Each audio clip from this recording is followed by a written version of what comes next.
Hello বন্ধুরা, কেমন আছো সবাই? আশা করি সবাই ভালো আছো। তো বন্ধুরা, আজকে আমরা জানবো আদালত অভিনেতা কেডি পাঠক ও সিআইডি অভিনেতা এসিপি পদ্মমানের সম্পর্কে। তো বন্ধুরা, জানতে হলে ভিডিওটিতে একটি লাইক দিয়ে ভিডিওটি শেষ পর্যন্ত দেখার অনুরোধ রইল। আদালত ও সিআইডি ভারতের জনপ্রিয় সিরিয়াল। সোনি এন্টারটেইনমেন্ট টেলিভিশনের জগতে দুই জনপ্রিয় টিভি সিরিয়াল আদালত ও সিআইডি ভারত বাংলাদেশ ছাড়াও সারা বিশ্বে জনপ্রিয়তা অর্জন করেছে। আদালত সিরিয়ালটি দীর্ঘ 6 বছর ধরে ও সিআইডি সিরিয়ালটি দীর্ঘ 21 বছর ধরে চলছে। সিআইডি সিরিয়ালে প্রধান ও মূল স্তম্ভ বলা হয়েছে এসিপি পদ্মমানকে এবং আদালত সিরিয়ালের পপুলার অভিনেতা অ্যাডভোকেট কেডি পাঠককে বলা হয়ে থাকে। তারা দুইজনে অভিনয়ে খুব পারদর্শী।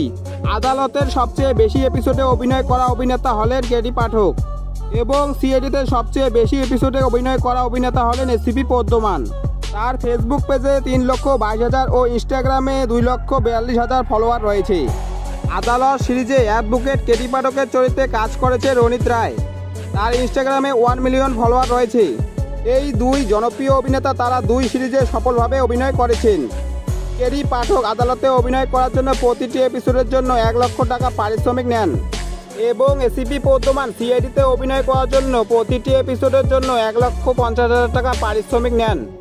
আদালত অভিনেতা কেডি পাঠক নীলাম সিংকে বিয়ে করেন এবং সিআইডি অভিনেতা এসিপি পদ্মমান অরুণা সপ্তমকে বিয়ে করেন এবং তাদের একটি অভিজিৎ সপ্তম নামে একটি পুত্র সন্তান রয়েছে।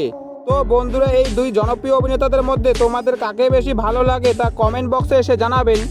তো বন্ধুরা, ভিডিওটি ভালো লাগলে ভিডিওটিতে একটি লাইক দিয়ে চ্যানেলটি সাবস্ক্রাইব করে পাশে থাকবেন। দেখা হচ্ছে পরের ভিডিওয়। ভালো থাকবেন, সুস্থ থাকবেন, ধন্যবাদ।